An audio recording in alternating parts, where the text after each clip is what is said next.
বর্তমানে বাংলাদেশের বাজারে দুটি হাই ডিমান্ডিং ফোন হচ্ছে স্যামসাং গ্যালাক্সি M51 আর একটি হচ্ছে রিয়েলমি 7 প্রো। এই দুটো ফোনের প্রাইস এবং স্পেক্স কিন্তু অলরেডি কাছাকাছি, যে কারণে অনেকেই সমস্যায় রয়েছেন যে অ্যাকচুয়ালি এই দুইটা ফোনের মধ্যে কোনটা কিনবেন বা কোনটা আপনার জন্য কেনা বেস্ট হবে। সো গাইস, আজকের এই ভিডিওতে আমি ফুললি কম্পারিজন করব এই দুইটা ফোন নিয়ে, জানাবো এই দুইটা ফোনের প্রাইস, স্পেক্স এবং এই দুইটা ফোনের মধ্যে কোনটা বেস্ট। বরাবরের মতোই আপনাদের সাথে থাকছি আমি হিমেল, আর আপনারা দেখছেন এফআর টেকনোলজি। মূল ভিডিওতে যাওয়ার আগে আপনাকে রিকোয়েস্ট করবো, চ্যানেলে নতুন হয়ে থাকলে অবশ্যই চ্যানেলটিকে সাবস্ক্রাইব করে ভিডিওটি কন্টিনিউ করবেন। Let's get start.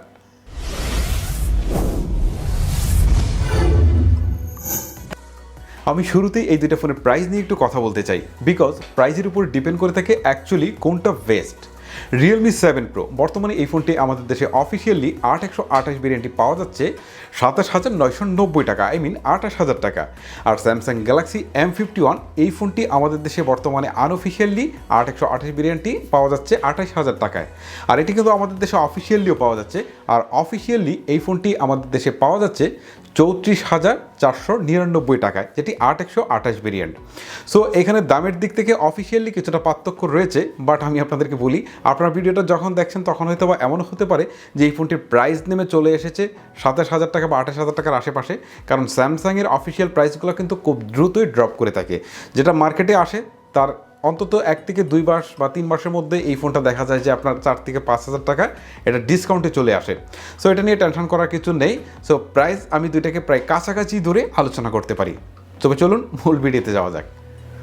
আমি শুরুতেই কথা বলে নিতে চাই এই দুইটা ফোনের ডিজাইন এবং এদের বিল্ড কোয়ালিটি নিয়ে। অ্যাকচুয়ালি বিল্ড কোয়ালিটির দিক থেকে দুইটাই প্লাস্টিক বিল্ডের তৈরি ফোন। আর ডিজাইনের কথা যদি আসি, তাহলে আমার কাছে পার্সোনালি এক কথায় ভালো লেগেছে রিয়েলমি 7 প্রো এর ডিজাইন। পিছনের দিকে চমৎকার সুন্দর গ্রেডিয়েন্ট কালার ইফেক্ট, সেই সাথে একটা ম্যাট ফিনিশ থাকছে, যার ফলে এটাতে কিন্তু হাতের চাপও খুব কম পড়ে স্যামসাংয়ের তুলনায়। অন্যদিকে যদি আমি স্যামসাং গ্যালাক্সি M51 এর দিকে চলে যাই, তাহলে বলবো এখানে থাকছে পিছনের দিকে সাদামাটা একটা ডিজাইন, তবে গ্লসি ফিনিশ ব্যবহার করা হয়েছে এখানে। তবে এখানে একটা সুবিধা রয়েছে, সেটা হচ্ছে এর ক্যামেরা বামটি একদম ফ্ল্যাট করে দেওয়া হয়েছে বডির সাথে, যার ফলে আপনি যদি ব্যাক কভার ছাড়াও ইউজ করেন, বাট এখানে কোনো প্রকার স্ক্র্যাচ পড়বে না। সেই তুলনায় কিন্তু আপনি রিয়েলমি 7 প্রোতে কিছুটা সমস্যা ফেস করবেন ক্যামেরা বাম্পের জন্য। যা হোক, দুইটার সামনের দিকে যদি চলে যাই, তাহলে স্যামসাং গ্যালাক্সি M51-এ ফুল ভিউ ডিসপ্লে থাকছে সামনের দিকে, মাঝখানে পাঞ্চ হোল বসানো হয়েছে, যেটি আমার কাছে কিছুটা মোটা মনে হয়েছে। অন্যদিকে যদি আমি রিয়েলমি 7 প্রোর কথা বলি, তাহলে এখানেও কিন্তু ফুল ভিউ ডিসপ্লে থাকছে, যার বাম পাশে পাঞ্চ হোল বসানো হয়েছে, যেটি কিন্তু স্যামসাংয়ের তুলনায় অনেক অনেক ছোট। আরেকটা বিষয় এখানে আপনাদেরকে বলি যে ওয়াইড এবং থিকনেসের বিষয়টা, সেটা হচ্ছে স্যামসাং গ্যালাক্সি M51 কিছুটা মোটা এবং ভারী। আর একটা কারণ রয়েছে, কারণ এটা অনেকটা বড় সাইজের ডিসপ্লে, সেই সাথে এখানে বিগ ব্যাটারি প্রোভাইড করা হচ্ছে। এটার ওয়াইট হচ্ছে 215 গ্রাম এবং থিকনেস হচ্ছে 9.5 মিলিমিটার। সো এটা কিছুটা মোটা এবং ভারী। অন্যদিকে আমি যদি রিয়েলমি 7 প্রো এর কথা বলি, তাহলে এখানে 182 গ্রাম ওয়াইটের সাথে এখানে থাকছে 8.7 মিলিমিটারের থিকনেস। এটা কিন্তু যথেষ্ট হালকা এবং পাতলা, এবং এটার ফোনটা সাইজও ছোটো, ব্যাটারি ক্যাপাসিটিও কিন্তু কম। এখন কোয়েশন হচ্ছে, যদি আপনি হালকা পাতলা ফোন পছন্দ করে থাকেন, তাহলে কিন্তু আপনি অবশ্যই রিয়েলমি 7 প্রোকে চুজ করতে পারেন। এখন সব মিলিয়ে আমি যদি আমার মতামতটা বলি, তাহলে আমি বলবো রিয়েলমি 7 প্রো এই দিক থেকে অনেক বেশি এগিয়ে থাকতে ডিজাইন এবং বিল্ড কোয়ালিটির দিক থেকে। তারপরও বাকিটা হচ্ছে আপনার পার্সোনাল ব্যাপার, কারণ ডিজাইনের বিষয়টা এক একজনের কাছে এক এক রকম লাগতে পারে। এবারে চলে আসা যাক এই দুটো ফোনের ডিসপ্লে সেকশনে। রিয়েলমি 7 প্রোতে থাকছে 6.4 ইঞ্চির একটি সুপার অ্যামোলেড ডিসপ্লে, যেটি ফুল HD প্লাস রেজলিউশনের একটি ডিসপ্লে। আর এই ডিসপ্লেতে প্রোটেকশন দিচ্ছে কর্নিং গরিলা গ্লাস 3+। অন্যদিকে আমি যদি স্যামসাং গ্যালাক্সি M51 এর কথা বলি, তাহলে বলবো এখানে থাকছে 6.7 ইঞ্চির একটি বিগ ডিসপ্লে, যেটি super AMOLED plus, super AMOLED নয়, সুপার অ্যামোলেড প্লাস। এটিও কিন্তু ফুল HD প্লাস রেজুলেশনের একটি ডিসপ্লে। এখানেও কিন্তু প্রোটেকশন হিসেবে থাকছে কর্নিং গরিলা গ্লাস 3 এর প্রোটেকশন। এখন বাস্তব বা প্র্যাকটিক্যালি আসলে এই দুইটার মধ্যে কোনটা বেটার, আমার কাছে মনে হয়েছে এক বাক্যেই স্যামসাং গ্যালাক্সি M51 এর ডিসপ্লে অনেক অনেক বেটার। যদিও দুটো সুপার অ্যামোলেড, বাট স্যামসাংয়ের সুপার অ্যামোলেড মানে অনেক বেশি কালারফুল। এটা রিয়েলমি সুপার অ্যামোলেড থেকে অনেক বেশি কালারফুল এটা, এবং এটার ব্ল্যাক লেভেল ছিল অনেক ডিপ। সো সব মিলিয়ে আমি যদি বলি যে এটা কিন্তু সুপার অ্যামোলেড আর স্যামসাংয়েরটা হচ্ছে সুপার অ্যামোলেড প্লাস। সো বুঝতেই পারছেন দুইটা ডিসপ্লের মধ্যে যথেষ্ট পার্থক্য রয়েছে। আমি যদি ডিসপ্লের দিক থেকে এগিয়ে রাখি, তাহলে অবশ্যই স্যামসাং গ্যালাক্সি M51কে এগিয়ে রাখবো।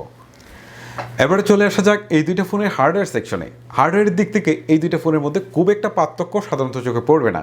রিয়েলমি 7 প্রোতে থাকছে কোয়ালকম স্ন্যাপড্রাগন 720G, এটি কিন্তু একটা গেমিং চিপসেট মিড বাজেটে। অন্যদিকে আমি যদি স্যামসাং গ্যালাক্সি M51 এর কথা বলি, এখানে কিন্তু থাকছে কোয়ালকম স্ন্যাপড্রাগন 730G। এই দুইটা ফোনের চিপসেটের মধ্যে খুব একটা আহামরি পার্থক্য আপনি নর্মালি খুঁজে পাবেন না। এখানে যদি আমরা স্পেক্সগুলো বর্ণনা করতে যাই তাহলে দেখবেন যে কিছুটা এগিয়ে রয়েছে Samsung Galaxy M51। So gamer বা হেভি ইউজাররা এই দুইটা ফোনের মধ্যে খুব একটা পার্থক্য সাধারণত খুঁজে পাবেন না। সো এটা নিয়ে আমি আলাদা করে তেমন কিছুই বলছি না। এবারে চলে আসি এই দুইটা ফোনের ক্যামেরা সেটআপের দিকে, বিকজ এই দুইটা ফোনের সবচেয়ে ইম্পর্টেন্ট পার্ট আমার কাছে মনে হয়েছে এর ক্যামেরা সেকশনটি। রিয়েলমি 7 প্রো এর রিয়ারে থাকছে কোয়াড ক্যামেরার সেটআপ, যার প্রাইমারি সেন্সরটি 64 মেগাপিক্সেলের, সেকেন্ডারিতে 8 মেগাপিক্সেলের আলট্রা ওয়াইড, 32 মেগাপিক্সেলের ম্যাক্রো অ্যান্ড ফোর্থে থাকছে 2 মেগাপিক্সেলের একটি ডেপথ সেন্সিং ক্যামেরা। আর এতে সর্বোচ্চ 4K রেজলিউশনের ভিডিও শ্যুট করা যাবে। একই সাথে ভিডিও স্টেবিলাইজেশনের জন্য এখানে ইউআই সুবিধা থাকছে। আর ফোনটির সেলফিতে থাকছে 32 মেগাপিক্সেলের একটি ক্যামেরা। এবারে যদি স্যামসাং গ্যালাক্সি M51 এর কথা বলি তাহলে বলবো এখানে রিয়ারে থাকছে কোয়াড ক্যামেরার সেটআপ, যার প্রাইমারি সেন্সরটি 64 মেগাপিক্সেলের, সেকেন্ডারিতে 12 মেগাপিক্সেলের আলট্রা ওয়াইড, থার্ডে থাকছে 5 মেগাপিক্সেলের ম্যাক্রো অ্যান্ড ফোর্থে থাকছে 5 মেগাপিক্সেলের একটি ডেপথ সেন্সিং ক্যামেরা। আর এতেও সর্বোচ্চ 4K রেজলিউশনে ভিডিও শ্যুট করা যাবে। একই সাথে ভিডিও স্টেবিলাইজেশনের জন্য এখানেও কিন্তু ইউআই সুবিধা থাকছে। আর এর সেলফিতে কিন্তু 32 মেগাপিক্সেলের আরও একটি ক্যামেরা প্রোভাইড করা হচ্ছে। আর ওই ফোনের প্রাইমারি ক্যামেরায় কিন্তু থাকছে সোনি IMX682 সেন্সর। এই দুটো ফোনের ক্যামেরা সেটআপ কিন্তু অলমোস্ট কাছাকাছি। এখন কোয়েশন হচ্ছে এই দুটো ফোনের মধ্যে ইমেজের কোয়ালিটি কোনটাতে বেস্ট। অ্যাকচুয়ালি এই দুটো ফোনের মধ্যে আমার কাছে পার্সোনালি ভালো লেগেছে স্যামসাং গ্যালাক্সি M51 এর ক্যামেরা। এর ক্যামেরা অনেকটা ন্যাচারাল কালার প্রোভাইড করছিল, যেখানে রিয়েলমি 7 প্রো এর ছবিগুলো ছিল অনেকটাই বোস্টেড। অনেকের কাছে বোস্টেড ছবিগুলো ভালো লাগে, বাট আমার কাছে ন্যাচারাল ছবিটাই পার্সোনালি ভালো লাগে বেশি। এছাড়াও কিন্তু এর dynamic range Samsung Galaxy M51 এর ডাইনামিক রেঞ্জ ছিল অসাধারণ। এটা হোক ফ্রন্ট ক্যামেরা কিংবা হোক এটা সেলফি ক্যামেরা, সেই তুলনায় কিন্তু অনেক বেশি পিছিয়ে আছে রিয়েলমি 7 প্রো। এছাড়াও ডিটেলস, কালার অ্যান্ড কন্ট্রাস্ট এই দিক থেকেও কিন্তু স্যামসাং গ্যালাক্সি M51 এগিয়ে থাকছে। যদি আর আলট্রা ওয়াইড ক্যামেরা পারফরমেন্স নিয়ে কথা বলি তাহলে বলবো যে এইখানেও কিন্তু অনেক বেশি এগিয়ে থাকছে স্যামসাং। তারপরে যদি এটার ম্যাক্রো ক্যামেরা পারফরমেন্স কথা বলি তাহলে এইখানেও এগিয়ে থাকছে স্যামসাং। তারপরে যদি এটার ডেপথ সেন্সিং ক্যামেরা পারফরমেন্স নিয়ে কথা বলি তাহলে এইখানেও এগিয়ে থাকছে স্যামসাং। সো যে কয়েকটা সেকশন রয়েছে আমার কাছে পার্সোনালি মনে হয়েছে প্রত্যেকটাতেই ক্যামেরা সেকশনে এগিয়ে থাকছে। বাট এখানে একটা জিনিসে ঘাটতি রয়েছে স্যামসাংয়ে, সেটা হচ্ছে লো লাইট ফটোগ্রাফির ক্ষেত্রে। লো লাইট ফটোগ্রাফির ক্ষেত্রে কিছুটা বেটার রেজাল্ট পেয়েছি আমি রিয়েলমি 7 প্রো থেকে। এবার যদি এই দুটো ফোনের সেলফি ক্যামেরার দিকে চলে যাই তাহলে বলবো যে এইখানেও কিন্তু বেটার পারফরমেন্স করেছে স্যামসাং গ্যালাক্সি M51 এর ছবিগুলো অনেকটাই ছিল ন্যাচারাল এবং ছবিতে পর্যাপ্ত পরিমাণে ডিটেলস, কালার অ্যান্ড কন্ট্রাস্ট পাচ্ছিলাম। সেই তুলনায় কিন্তু আমরা রিয়েলমি 7 প্রোতে কিছুটা ঘাটতি দেখেছি। রিয়েলমি 7 প্রোতে স্ক্রিনকে অনেকটা স্মুথ করে দেওয়ার একটা প্রবণতা লক্ষ্য করেছি, যেটা কিন্তু আমরা স্যামসাংয়ের এই ফোনটাতে পাইনি। তো সব মিলিয়ে আমি যদি বলি যে এই দুইটা ফোনের মধ্যে কোনটা ক্যামেরার জন্য বেস্ট হবে তাহলে আমি বলবো স্যামসাং গ্যালাক্সি M51। এবারে কথা বলি এই দুইটা ফোনের ব্যাটারি এবং চার্জার নিয়ে, যেখানে কিন্তু বিশাল পার্থক্য থাকছে। স্যামসাং গ্যালাক্সি M51 থাকছে 7000 মিলিঅ্যাম্পের ম্যাসিভ ব্যাটারি, সেই সাথে 25 ওয়াটের একটি ফাস্ট চার্জার, যেটি দিয়ে ফুল চার্জ করতে সময় লাগছিল প্রায় 2 ঘন্টার কিছু বেশি সময়, এবং ব্যাটারি ব্যাকআপ পেয়েছি প্রায় 2 দিনের বেশি। আমি হেভি ইউজ করেও প্রায় আমার 1.5 দিনের বেশি চলে যাচ্ছিল। অন্যদিকে আমি যদি রিয়েলমি 7 প্রো এর কথা বলি তাহলে এইখানে কিন্তু আপনারা 4500 মিলিঅ্যাম্পের ব্যাটারির সাথে পেয়ে যাচ্ছেন 65 ওয়াটের একটি ফাস্ট চার্জার, মানে রিয়েলমি যেটাকে ডার্ট চার্জার বলছে। একটাতে চার্জারের ক্যাপাসিটি বেশি, চার্জার ভালো, অন্যটাতে ব্যাটারি ক্যাপাসিটি বেশি, ব্যাটারি ভালো। এখন এই বিষয়টা এক একজনের উপর ডিপেন্ড করে থাকে যে অ্যাকচুয়ালি কার কোনটা বেশি প্রয়োজন। অনেকের প্রয়োজন হয় যে খুব দ্রুত চার্জ করার, আবার অনেকের ব্যাটারি ব্যাকআপটা বেশি প্রয়োজন, চার্জ করা নিয়ে কোনো সমস্যা নেই। সো এইটা এক একজনের এক এক ধরনের ম্যাটার করে থাকে যে কার জন্য কোনটা দরকার। সো এই বিষয়টা আপনারাই সিলেক্ট করে নেবেন। তবে আমি পার্সোনালি মনে করি যে এখানে 65 ওয়াটের যে ফাস্ট চার্জার দেওয়া হয়েছে এইটার তুলনায় ব্যাটারি ব্যাকআপ যদি একটু বেশি পাওয়া যায় 7000 মিলিঅ্যাম্পের ব্যাটারি থেকে, তাহলে এইটাই আমার কাছে কিছুটা বেটার মনে হয়েছে। ভিউয়ার্স, এই হচ্ছে স্যামসাং গ্যালাক্সি M51 এর সাথে রিয়েলমি 7 প্রো এর ফুল কম্পারিজন। এবারে ফাইনালি আমার মতামত জানানোর পালা। অ্যাকচুয়ালি আমার মতামত জানানোর আগে আমি একটু বলে দিই যে কোন সেকশনে কে এগিয়ে থাকছে। ডিজাইনের দিক থেকে এগিয়ে যাচ্ছে রিয়েলমি 7 প্রো, বাট ডিসপ্লের দিক থেকে স্যামসাং। অন্যদিকে আমি যদি পারফরমেন্সের দিক থেকে হিসাব করি, দুইটা কাছাকাছি হলেও স্লাইটলি বেটার স্যামসাং। তারপর ক্যামেরা সেটআপের দিক থেকে বা ক্যামেরা পারফরমেন্সের দিক থেকে অনেক বেশি এগিয়ে থাকছে স্যামসাং। তারপর ব্যাটারির দিক থেকে, এদিক থেকে ব্যাকআপের দিক থেকে এগিয়ে থাকছে স্যামসাং, বাট চার্জিংয়ের দিক থেকে রিয়েলমি 7 প্রো এগিয়ে থাকছে। এখন কোয়েশন হচ্ছে যে কোনটা কিনবেন।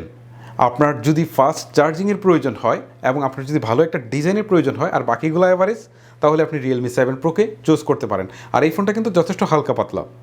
তারপরে যদি আপনার যদি একটু বিগ ডিসপ্লের প্রয়োজন হয় এবং আরও বেশি কালারফুল ডিসপ্লের প্রয়োজন হয়, সেই সাথে আপনার যদি পারফরমেন্সের দিকটা, ক্যামেরার দিকটা এবং ব্যাটারি ব্যাকআপের দিকটাকে একটু বেশি প্রয়োজন হয়, শুধুমাত্র ডিজাইনের বিষয়টাকে কম্প্রোমাইজ করতে পারেন, তাহলে কিন্তু আপনি স্যামসাং গ্যালাক্সি M51টাকেও চুজ করতে পারেন। সো আশা করি যে আপনাদেরকে বোঝাতে পেরেছি কোনটা কার জন্য বেটার হবে। সো গাইজ, আজকের মতো ভিডিওটা এখানেই শেষ করব। বিদায় নিব আপনাদের কাছ থেকে আমি হিবেল। যাওয়ার আগে আপনাদেরকে রিকোয়েস্ট করবো, চ্যানেলে নতুন হয়ে থাকলে চ্যানেলটিকে সাবস্ক্রাইব করে ভিডিওটি শেষ করবেন। সবাইকে অসংখ্য ধন্যবাদ জানিয়ে আজকের মতো এখানে বিদায় নিচ্ছি। আল্লাহ হাফেজ।